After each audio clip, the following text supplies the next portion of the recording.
कहने का अभिप्राय इन दुखों की निवृत्ति कैसे होगी? ज्ञान के द्वारा, और ज्ञान भगवान की कृपा से, भगवान के भजन से प्राप्त होगा।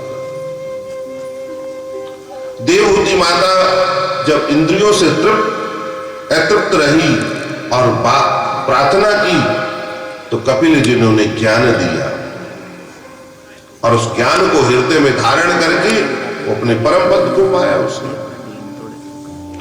मनु महाराज की 3 पुत्रियां थी, देवहूति, प्रसूति और आकुति।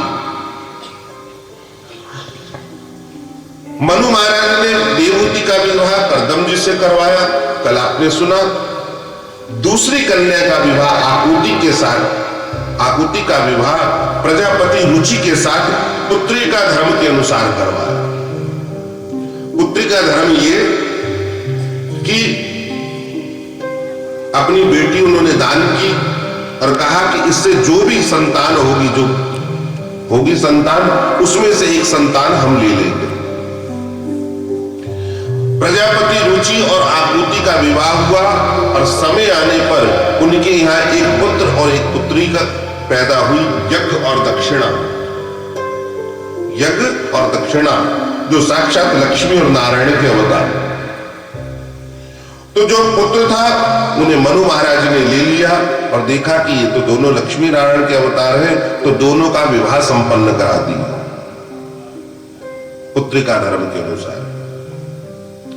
इसीलिए कोई भी अनुष्ठान करते हैं, कोई भी कर्म करते हैं, पूजा घर में करते हैं, तो उसमें दक्षिणा जरूर देनी चाहिए, भले कुछ ही दो, क्योंकि वो अनुष्ठान तब तक पूर्ण नहीं होगा जब तक उनकी दक्षिणा नहीं दी जाए, पुरोहित आदि को।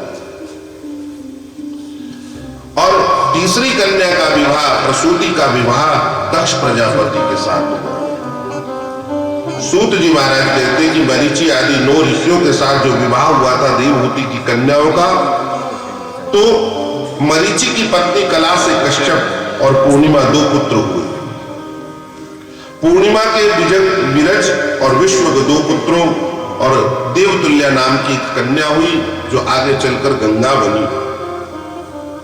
और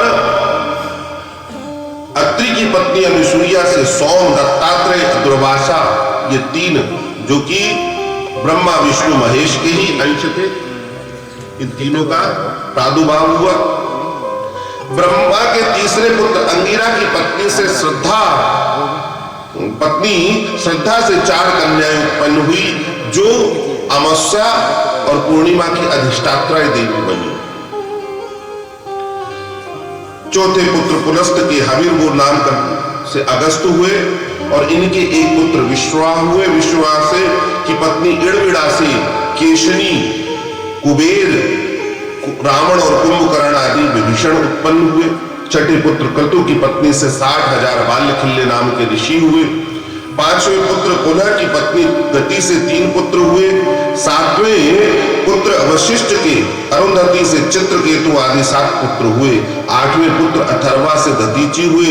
9वें पुत्र से भृगु से 2 पुत्र, 1 कन्याएं हुई। इस प्रकार देवहूति की 9 कन्याओं का वंश वर्णन।